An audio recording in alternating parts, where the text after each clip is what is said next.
Channel में आपका हार्दिक स्वागत अभिनंदन। हम पढ़ रहे हैं बसंत बाग 3 जो कक्षा 8 के लिए है। और आज हमारा अध्याय नंबर 17 बाज और सांप। इनकी दोनों की वीरता और कायरता की हमें कहानी बताई जाएगी।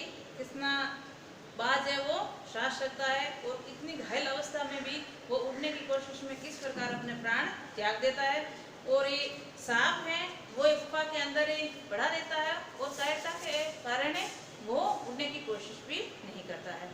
तो सबसे पहले हम लेखक परिचय देखते हैं। तो लेखक है निर्मल वर्मा। सबसे पहले थोड़ा सा संक्षिप्त परिचय, फिर बाद में हम हमारा लेसन शुरू करेंगे।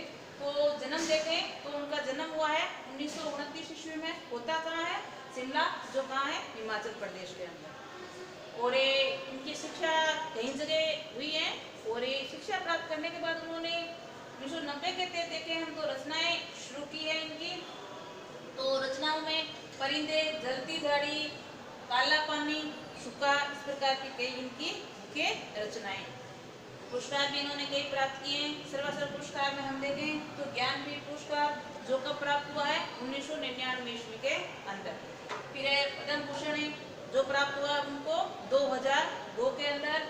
और साहित्य अकादमी पुरस्कार जो उनको मिला है 1985 के। और हम इनका निधन देखें तो निधन होता है 2005 के अंदर दिल्ली। ठीक है, तो ये तो था निर्मल वर्मा का संक्षिप्त जीवन परिचय। और अब हम देखते हैं इनका जो हमारे सामने एक बाज और सांप की कहानी है उसका वर्णन शुरू करते हैं। समुद्र के किनारे ऊंचे पर्वत की अंधेरी गुफा में एक सांप रहता था। समुद्र तूफानी लहरें धूप में चमकती झिलमिलाती और दिन भर पर्वत की चट्टानें टकराती रहती थी। बोले समुद्र किनारे ऊंचे पर्वत में गुफा बनी हुई थी जिसमें काफी अंधेरा रहता था। उसी गुफा के अंदर एक सांप रहता था और बाहर लहरों का जो आपस में टकराना वो प्रतिक्रिया चलती रहती थी। पर्वत की अंधेरी घाटियों में एक नदी भी बहती थी। अपने रास्ते पर बिखरे पत्थरों को तोड़ती शोर मचाती हुए नदी बड़े जोर से समुद्र की ओर लपकती जाती। जिस जगह पर नदी और समुद्र का मिलाप होता था वहां लहरें दूध के झाग की सफेद दिखाई देती थी। अब जैसे ही समुद्र के अंदर नदी गिरती थी लहरों में ऐसा प्रतीत होता था जैसे दूध के समान झागे आए हुए। अपनी गुफा में बैठा सांप सब कुछ देखा करता था। जो लहरों का गर्जन था, ये सारी जो प्रतिक्रिया थी वो सांप गुफा के अंदर बैठा बैठा ही देखा करता था। आकाश में छिपी हुई पहाड़ियां, टेढ़ी मेढ़ी बल खाती हुई नदी के गुस्से से भरी आवाजें, ये मन ही मन खुश होता था। और इस गर्जन तर्जन के होते हुए भी वे सुखी और सुरक्षित था। क्यों गुफा के अंदर बैठा हुआ था तो उसको कोई किसी प्रकार की परेशानी नहीं थी, कोई उसे दुख नहीं दे सकता। सबसे अलग, सबसे दूर वह अपनी गुफा का स्वामी, न कोई किसी का लेना न किसी का देना। दुनिया की भागदौड़ छिन्ना झपटी से दूर सांप के लिए सबसे बड़ा सुखी सांप को ऐसा सुरक्षित स्थान मिल गया था जिससे उनको कोई परेशान करने वाला नहीं था। जो बाहर का दृश्य था लहरों का उनको देखता रहता और आराम से वहाँ गुफा में गुफा का मालिक बने हुए बैठा रहता था। अचानक देखो क्या घटना घटित होती है सांप के साथ। तो एक दिन ये क्या होता है, आकाश में उड़ता हुआ खून से लथपथ एक बार सांप की एक गुफा में आ गिरता है। अकेला गुफा का मालिक था। तभी अचानक एक घटना हो जाती है कि आकाश में उड़ता हुआ एक खून से लथपथ बाज आकर उसकी गुफा में गिर जाता है। उसकी छाती पर कितने जख्मों के निशान थे, पंख खून से सने थे और वे अधमरा सा जोर शोर से हाँफ रहा था। जमीन पर गिरते ही उनकी एक दर्द भरी चीख मारी और पंखों को फड़फड़ाता हुआ धरती पर लौटने लगा। उसकी स्थिति ऐसी थी मतलब मरणासन में था। तो सांप उसकी स्थिति को दूर से ही बैठा हुआ देख रहा है किस प्रकार वो आया है। पंख है वो खून से बिल्कुल सने हुए हैं और दर्द के मारे से चीख निकल रही है। किंतु दूसरे ही क्षण उसने भांप लिया कि बाद जीवन की अंतिम सांसें गिन रहा है, इससे डरना बेकार है। एक बार सांप को उससे थोड़ा सा डर लगा। फिर उसकी जो स्थिति थी उसको देखकर सांप को मालूम हो गया कि ये मरणासन में मतलब मरने वाला ही है, तो इससे डरने की कोई आवश्यकता नहीं है। ये सोचकर उसकी हिम्मत बंदी और वह रेंगता हुआ उस घायल पक्षी के पास में आता है। मतलब सांप दूर था तो उसको ऐसा लगा कि इससे कोई खतरा नहीं है, इसलिए वो रेंगता हुआ सांप जो है वो बाज पक्षी के पास ही पहुंचता है। उसकी तरफ कुछ देर तक देखता रहा, फिर मन ही मन खुश होता हुआ बोला, क्यों भाई इतनी जल्दी मरने की तैयारी कर ली? मतलब उससे पूछ रहा है क्या हो गया तुझे ऐसा जो इतनी जल्दी मरने की तैयारी कर ली? बाज ने लंबी आह भरी, ऐसा ही दिखाई दिया कि आखिरी घड़ी आ चुकी है, लेकिन मुझे कोई शिकायतें नहीं है। क्या है, हो सकता है ये मुझे अंतिम समय हो मेरा, लेकिन मुझे इस जीवन से कोई शिकायतें नहीं है। मेरी जिंदगी खूब रही भाई, जी भरकर उसे भोगा है, मतलब जिया है मैंने। जब तक शरीर में ताकत रही कोई दुख ऐसा नहीं बचा जिसे मैंने नहीं भोगा हो, मतलब कोई सुख ऐसा नहीं भोगा या नहीं बचा हो जो मैंने अपने जीवन में नहीं भोगा हो, मतलब मैंने पूरा जीवन जी लिया है। जब तक शरीर में ताकत रही कोई सुख ऐसा नहीं तो बचा भोगने सका। दूर दूर तक उड़ान भरी, आकाश की असीम ऊंचाइयों को अपने पंखों से नापा, और तुम्हारा बड़ा दुर्भाग्य है कि तुम जीवन पर आकाश में उड़ने का आनंद कभी नहीं उठा पाओगे।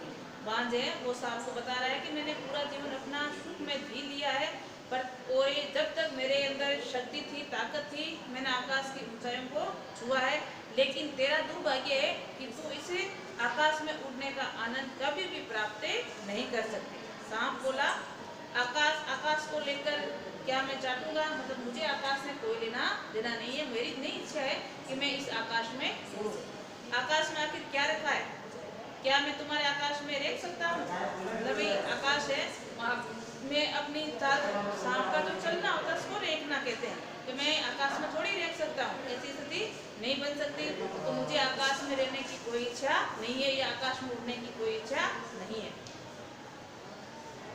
हाँ ना, तुम्हारा आकाश तुम्हें मुबारक हो, मेरे लिए ये गुफा ही भली है। मुझे मेरी जो स्थान है, मेरी जो जगह है वही मुझे अच्छी लगती है।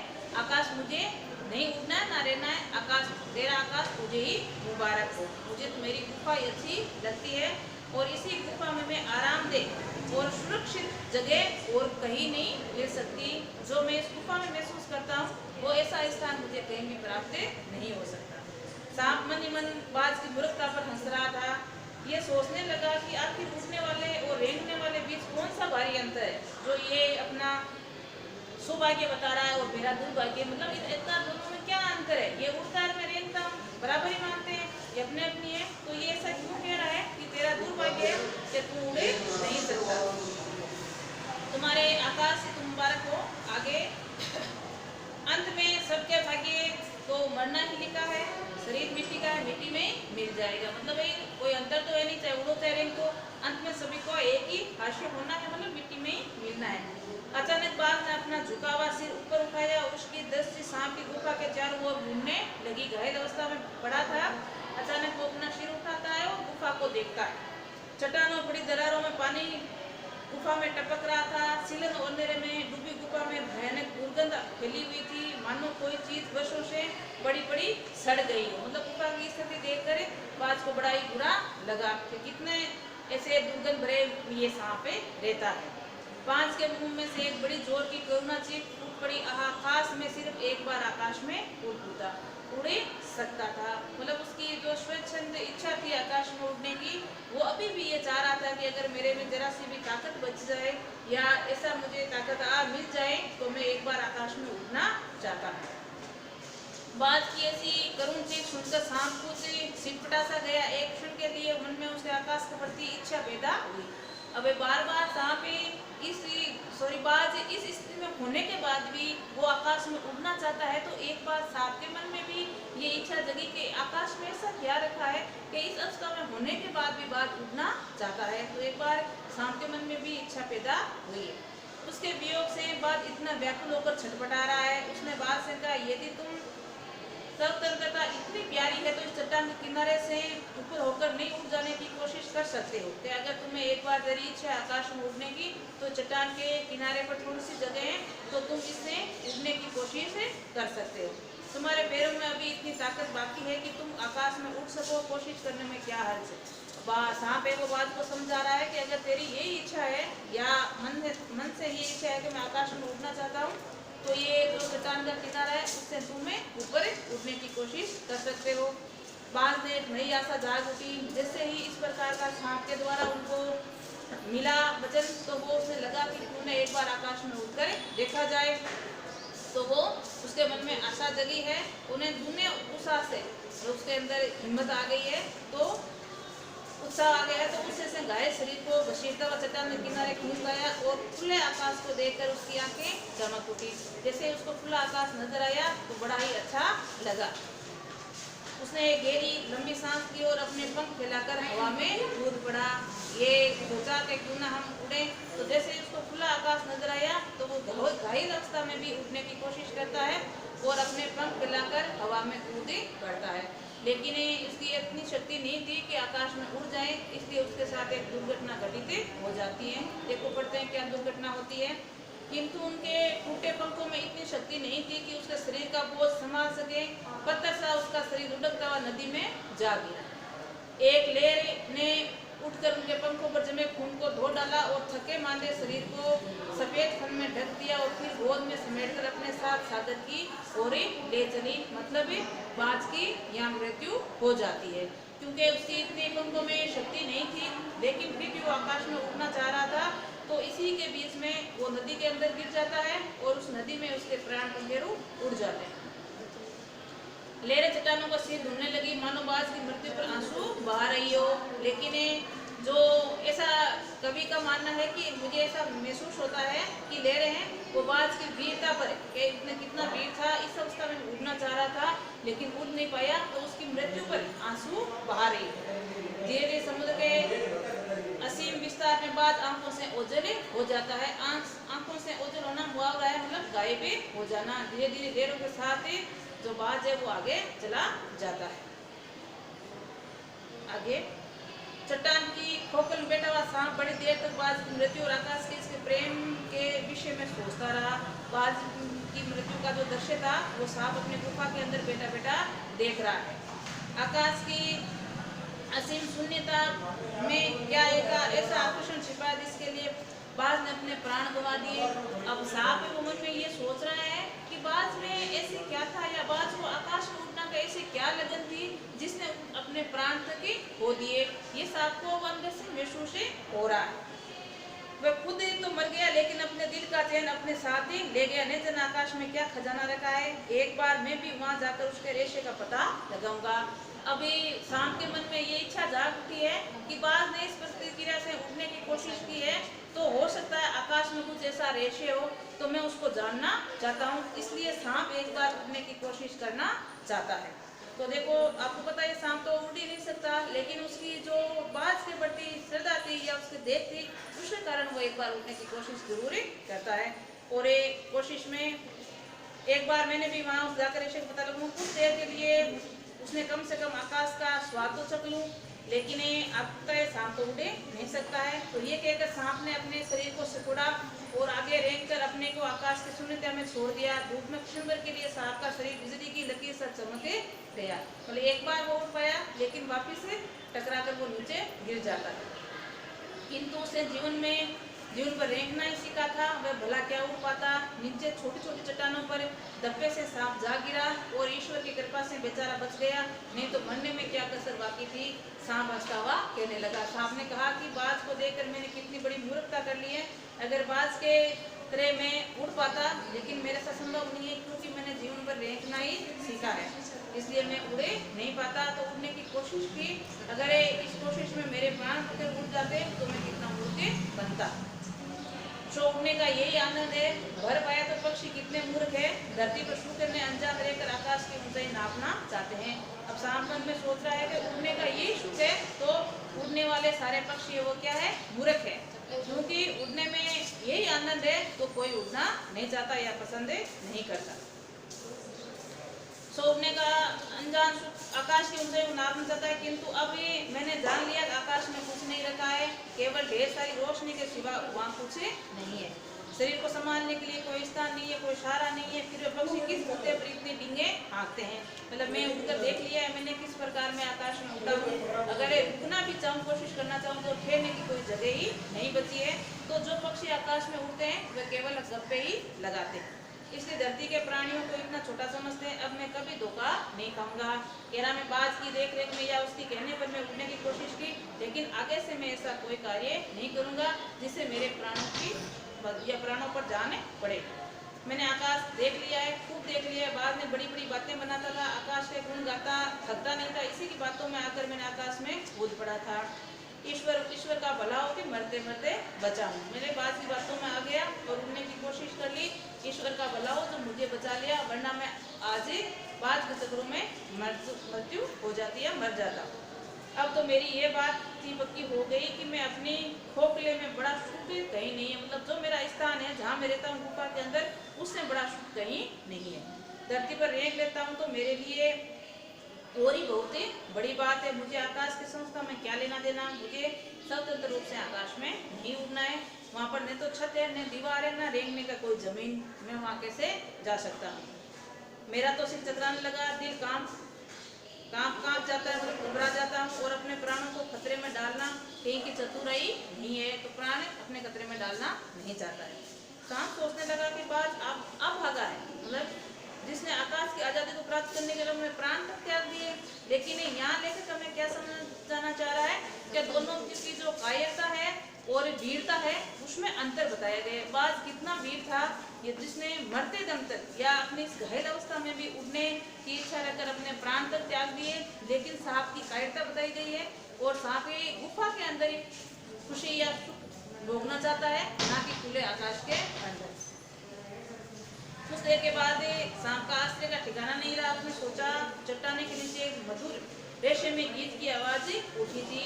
जो लहरें थी वो गीत गा रही थी। किसके लिए? बाज की वीरता के लिए।